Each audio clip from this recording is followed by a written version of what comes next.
और जो हमारी अगली गेस्ट हैं उनका मैं परिचय देना चाहूंगी।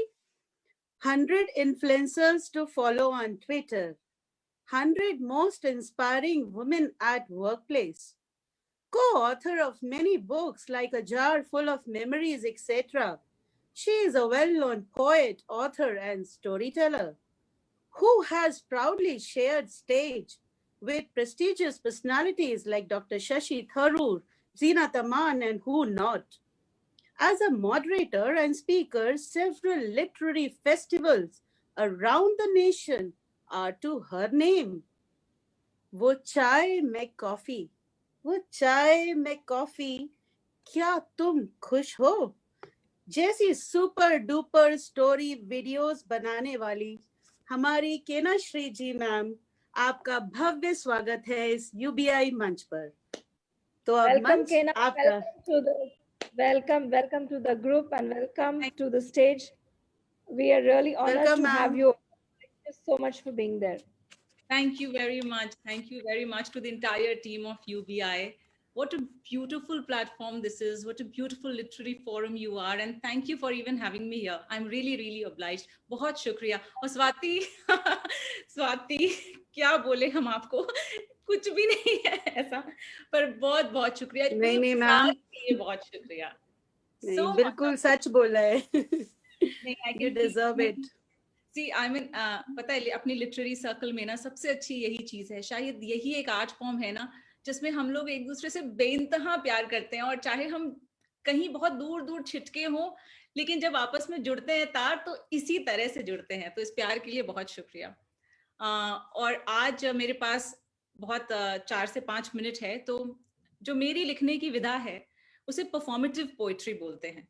आइडियली परफॉर्मेटिव पोइट्री कहाँ अच्छी लगती है? मंच पर, स्टेज पर, ऑडियंस के बीच में, जहाँ आप पूरे अपने हाथ पैर पूरे शरीर के साथ उसको दिखा सके, उसको जता सके, लोगों तक पहुंचा सके, वहां बात बनती है। मगर उस विधा को ऑनलाइन हम कितना पहुंचा पाएंगे ये तो नहीं पता, but I will still try.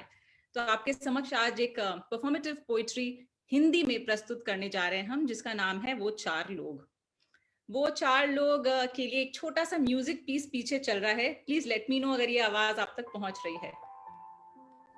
आ रही है आवाज? आ रही आवाज, आ रही। बहुत तेज तो नहीं है? नहीं है, ठीक है। ओके, तो चलिए आपको ले चलते हैं, उन चार लोग से मिलवाते हैं। जब से होश संभाला है जानती हूं उन्हें, मिली हूं पर मिली नहीं, देखा है पर देखा नहीं, पड़ोस में है पर पड़ोसी नहीं, दोस्त तो है पर दोस्ती नहीं। फिर भी बगल से मुझे जब वो ताड़ते हुए गुजरते हैं, ऐसा लगता है पहचानती हूं उन्हें। फिक्रदार है मेरे, मुझे अपना मानते हैं, मेरे दुख को मेरी खुशी को मुझसे भी ज्यादा वो जानते हैं। अरे मेरे माँ बाबा क्या खाक समझेंगे मेरे मन का रोग, मेरे हर निर्णय पर अपना निर्णय देते हैं वो चार लोग। तो करियर क्या चुना बेटा तुमने? ड्रामेटिक्स? अरे वो तो नौटंकी है। राइटिंग? अमा हर कोई गुलजार थोड़े ही ना बनता है। सलोन? लो भैया बेटी नाई बनेगी आपकी। मॉडलिंग? ऐश्वर्या समझ रखा है खुद को, सूरत भी तो होनी चाहिए। तो भाई जो करो जैसे करो ये याद रखना कि चार लोग क्या कहेंगे। लाइफस्टाइल क्या बना रखी है तुमने? छोटे कपड़े? ना ना, बुरी नजर को खुला आमंत्रण। पार्टीज? तौबा तौबा, ड्रग्स वगैरह भी लेती है क्या? बॉयफ्रेंड? सवा सत्यानाश, इज्जत तो गई आपकी। खाना नहीं बनाती, उफ शादी कौन करेगा भला। तो जो करो जैसे करो ये याद रखना कि चार लोग क्या कहेंगे। जी, मेरी जान के दुश्मन वो चार लोग। पहचानती तो नहीं पर उन चारों का चेहरा कुछ एक सा दिखता है। कुकुरनुमा कान है, मेरी धीमी फुसफुसाहट पर भी खड़ी हो जाती है। सूप नखा की नाक है, बात बात में कट जाती है। दांत नहीं, सर्प डंक है, डसना जिसकी फितरत है। जहां जाती हूं, जिससे मिलती हूं, सबको डरा रखा है। वैल्यू एजुकेशन की किताब है भाई, मॉरल साइंस का पाठ सबको पढ़ा रखा है।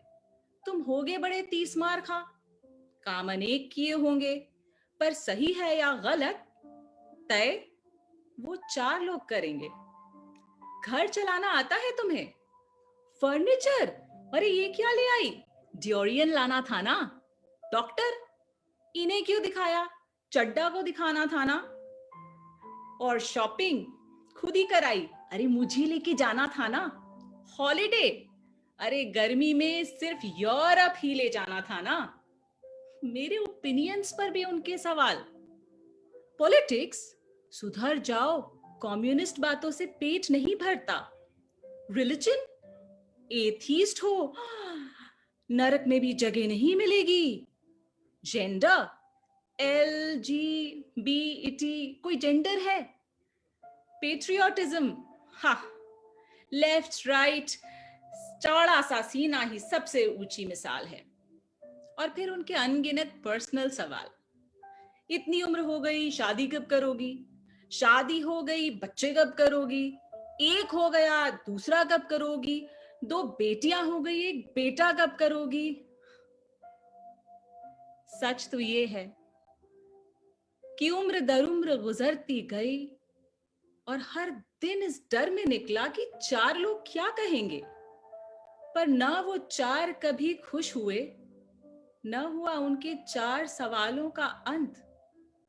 पर समय रहते समझ गई मैं, और मैंने उनकी कोई बात न मानी, उनके किसी सवाल का जवाब ना दिया। बस वो किया जो सुंदर था, वो किया जो मन को लगा कि छोटा था पर मेरा था। नाराज है मुझसे वो 4, अब मेरे घर नहीं आते, बात बात में मेरा दरवाजा नहीं खटखटाते, हर बात पे अपने ओपिनियंस नहीं भिजवाते। मेरे निर्णय से उन्हें तकलीफ हो तो मेरे नाम का फतवा भी जारी कराते। पर अब वो पड़ाव है कि मुझे उनकी फिक्र नहीं और उनमें मेरा जिक्र नहीं। पर फिर भी उनमें एक दम है। कहते हैं कल जब मैं शिथिल पड़ जाऊंगी और मुझे आखिरी विदाई दी जाएगी, मैं रहूं ना रहूं, कहीं से फिर निकल के आएंगे 4 कोने से 4 लोग, मुझे बांस की सेज पे कंधा देने या मेरी मैयत पर फूल चढ़ाने। पर उन 4 कमजोर कंधों पर अपने रिबेलियन का बोझ डालती हुई, अपने स्वाभिमानी जीवन की अकेली रचनाकर बन अपनी हर कहानी खुद लिख जाऊंगी। 4 कंधों पर भी तटस्थ बैठकर एक बार हार के भी जीत जाऊंगी, और जीत कर भी हार जाएंगे वो मेरे अपने 4 लोग। Thank you. बहुत खूबसूरत, बहुत खूबसूरत। शब्द नहीं है मेरे पास इसकी तारीफ में। बहुत बहुत सुंदर रचना है। और सबसे बड़ी बात तो मैम ये है कि इट वाज, ऐसा लग रहा था ना हम सबकी ही कोई ना कोई एक पोर्शन एक से लिया है, एक पोर्शन एक की कहानी का है, कि जैसे हमारी वो 4 लोग हमारे भी कहीं ना कहीं वैसे 4 लोग हैं। And it was really really, मतलब मेरे को गूज बम्स हो रहे हैं। बट ऑसम, वो 4 लोग, I am never going to forget this. I want to thank somebody for connecting me to you. Aditi, thank you so much for connecting us. You very much. Missed out on such a gem. From Thank you us so also. much. I'm sure you're listening to me today. Thank you very much. Thank you. मतलब मेरे पास शब्द नहीं है। शायद हम सबकी जिंदगी में वो 4 लोग हैं, वो हम सबकी दुखती रगें, इसलिए हम सब फील कर सकते हैं। और बहुत शुक्रिया इस मंच के लिए। May you grow from year to year. May you grow from one place to another place. May you go all over. Bye. Thank you so much. क्या बात है, such beautiful words. ठीक है, आगे बढ़ते हैं। और अब बारी है किनकी, आप खुद पहचानिए। तो कला में हो या साहित्य में, कला में हो या साहित्य में, वर्षों से पढ़ाने में पारंगत है ये, वर्षों से पढ़ाने में पारंगत है ये। शेर हो या शायरी, कविता हो या डायरी, शेर हो या शायरी, कविता हो या डायरी, शब्दों के मोतियों को सुंदर माला में कलाकार सी पिरो देती हैं ये। फाइन आर्ट्स में स्नातक हैं ये, अपनी आर्ट गैलरी बनाना चाहती हैं ये। जानना चाहेंगे कौन ये हैं या समझ गए हैं? जी हाँ, हमारी प्यारी प्रीति पटवर्धन जी हैं ये। तो बहुत बहुत स्वागत है आपका, और मंच आपका इंतजार कर रहा है। लो सपना, बहुत बहुत धन्यवाद। आप लोगों ने मेरा इतनी बड़ी बात मेरे लिए कही। ये बहुत ही मतलब इस तरह के शब्द मेरे लिए शायद ही किसी ने कहे होंगे। और हाँ, पढ़ाना तो शौक है मेरा बिल्कुल। शुरू से मतलब 10 से 1 सालों से मैं कम से कम 10 से ज्यादा साल हो गए पढ़ाती आ रही हूँ। तो मजा तो पढ़ाने में ही है, और बहुत कुछ बच्चों से ही सीखा है। बल्कि हम बच्चों को नहीं सिखाते, बच्चे हमें सिखाते हैं कि जिंदगी को कैसे जीना चाहिए। तो बहुत मजा आता है। और सबसे पहले मैं सपना को कॉन्ग्रेचुलेशंस कहना चाहूंगी। सपना कि 3 साल से, और मैं खुद 2 साल से तुम लोगों के साथ जुड़ी हुई, सब लोगों के साथ, और बहुत मजा आ रहा है। जो लिखते हैं उस चीज को कोई पढ़ता है, ये बहुत बड़ी बात है मेरे लिए। तो उम्मीद है कि मेरी आवाज अच्छे से क्लियर आ रही होगी आप लोगों को सबको। जी जी, बिल्कुल बिल्कुल। ठीक है, तो कविताओं के दौर में जाने से पहले हम सब चाहते तो नहीं है वो लॉकडाउन का और वो पुराना दौर याद करना, बिल्कुल कोई भी नहीं चाहता है। पर कहीं न कहीं मैं ये समझती हूँ कि वो जो दौर आया था, वो जो मंज़र आया था हम सबकी ज़िंदगी में, उसने हमें ज़िंदगी को एक नए तरीके से देखना सिखा दिया, सभी को, किसी न किसी तरीके से। हम एक नए तरीके से ज़िंदगी को देख रहे हैं। अ, तो उन्हीं बातों में बहुत लोगों ने अपनों को भी खोया है। बहुत लोगों ने अ, मतलब ऐसा मौत का मंज़र और ऐसा मैंने अपनी ज़िंदगी में कभी किसी ने ही नहीं देखा होगा, पर मैंने कभी नहीं देखा था कि दरवाज़े पे डर खड़ा हुआ, ऐसे डर खड़ा था दरवाज़े पे। तो उन्हीं शब्दों को, उन्हीं चीज़ों को याद करके मैंने कुछ लिखा है। अ, ऐसा होता है कि कइयों को अपना शहर छोड़ के दूर गाँव में जाना पड़ा, कइयों के रोज़गार चले गए, कइयों के अपने दुनिया छोड़ के चले गए। बहुत उसमें से कुछ मेरे भी करीबी लोग थे। मेरे कुछ फ्रेंड्स के हस्बैंड की भी इनमें डेथ हुई है। ख़ैर मैं उन चीज़ों को नहीं करना चाहूँगी। पर जैसे कि निदा फ़ाज़ली जी ने कहा है कि कभी किसी को मुकम्मल जहाँ नहीं मिलता, कभी ज़मीन नहीं मिलती, तो कभी आसमान नहीं मिलता। तो लेकिन मेरा कहना थोड़ा-सा ये है कि जो छुपाकर गमों को जो छुपाकर गमों को अंधेरे में जी रहे हो तो सुनो, रोक कर अश्कों को मुस्कुरा रहे हो तो सुनो। कि अगर छूट जाए तुम्हारे किसी अपनों का साथ और बेरंग से लगने लगी ज़िंदगी, तुम तब रोना, और ज़िंदगी ए मैदान जंग में अगर लड़ते-लड़ते थक जाओ कभी तो अश्कों को बहा देना। कई बार रो लेना बहुत ज़रूरी होता है, और अपना हक बनता है कि हम उनके लिए थोड़ा-सा रो लें, जो हमारे बहुत या करीब थे। तो इसको लेके मैंने एक कविता लिखी है कि रोना ज़रूरी होता है, कि ज़िंदगी ज़िंदा दिल से जीना हो, तो खुलकर जीना चाहिए। ज़िंदगी ज़िंदा दिल से जीना हो, तो खुलकर जीनी चाहिए, पर अगर बुरे हालात का सामना हो, तो जी भर के रो लेना चाहिए। नाकामियों के मंज़र में तकलीफ से गुज़रना लाज़मी है। कोई जब ख्वाब तुम्हारा टूट जाए, तो टूटकर बिखरना भी लाज़मी है। क्यों हर बार क्यों हर बार हिम्मत दिखाकर हम गम छुपाना चाहते हैं? लोगों पर हंसी दिखाते हैं, पर तब असल में हम रोना चाहते हैं। हर बात अपनी सही है, ये ज़रूरी तो नहीं होता, और हर बार हार से नज़रें चुराना भी सही नहीं होता।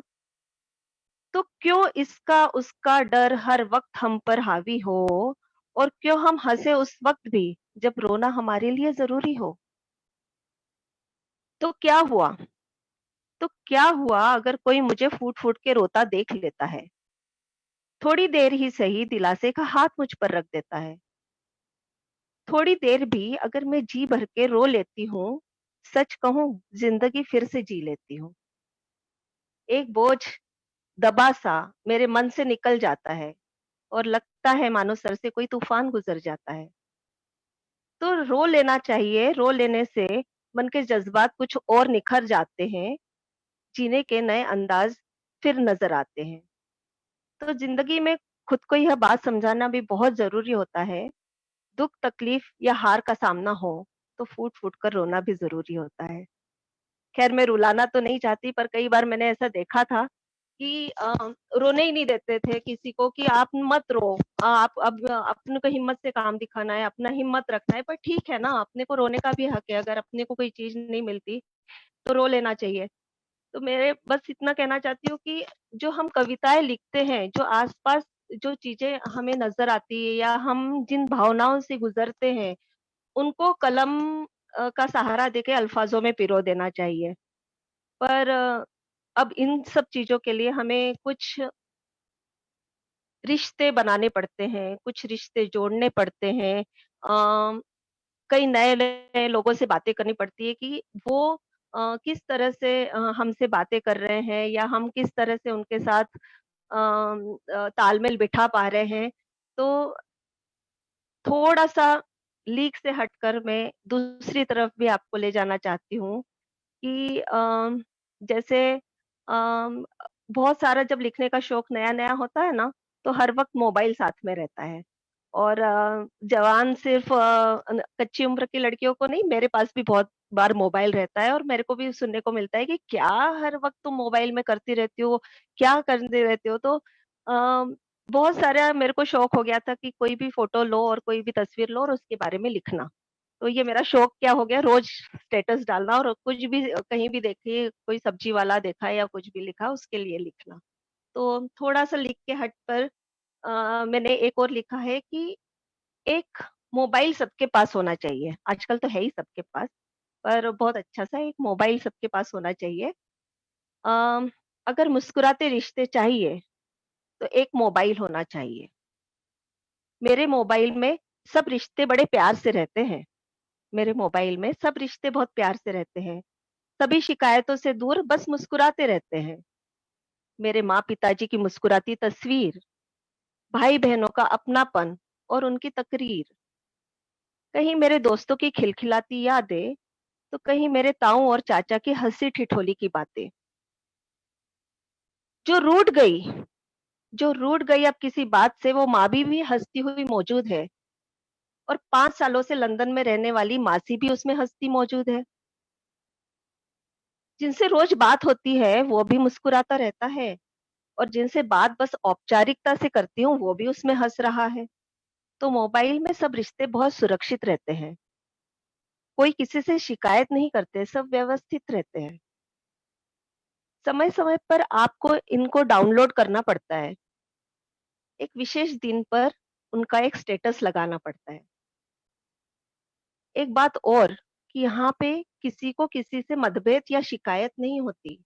उसके जन्मदिन पर मेरा फ़ोटो क्यों नहीं लगाया, ये मसला ही नहीं होता। अगर आप किसी से मिलो या नहीं मिलो, सबके साथ एक सेल्फी लेना चाहिए, और खुश रहना है तो सबके पास एक मोबाइल होना चाहिए। Thank you so much. Beautiful, beautiful. मेरे ख्याल से सभी बहुत ज्यादा खुश हैं इस वक्त। हम सबको म्यूट करके रखे, ऐसे तुम्हें तालियां सुनाई नहीं दे रही, वरना सब बहुत खुश हैं और बहुत तालियां बज रही हैं। मैं इसीलिए स्क्रीन पे लाई हूँ सबको। बहुत अच्छे प्रीति मैम। रोना हम सबके लिए, बिल्कुल सहमत हूँ आपसे, क्योंकि जो भी देन प्रकृति की है, उसके पीछे हमेशा कोई मकसद होता है। तो जो भी हमें प्रकृति ने दिया है वो हमारे काम के लिए है, हम सबके लिए है। तो बहुत अच्छा आपने उसको उजागर किया, क्योंकि वाकई में लोग हिचकते हैं ये बताने से कि हमें रोना आया, पर वो कमजोरी नहीं है, वो भी एक साधन है अपने भाव निकालने का, जैसा आपने कहा। और मोबाइल तो हमारा फैमिली मेंबर है, क्योंकि वो हमारा मेमोरी बैंक भी है, वो हमारा डेली बैंक भी है, और वो हमारा एटीएम भी है, पेटीएम भी है, और सब कुछ है। तो बिल्कुल बहुत सही। अच्छा आपने बोला। I am really really happy to hear you. तो आपका बहुत बहुत धन्यवाद। बहुत बहुत धन्यवाद यूबीआई और आप सभी लोगों को।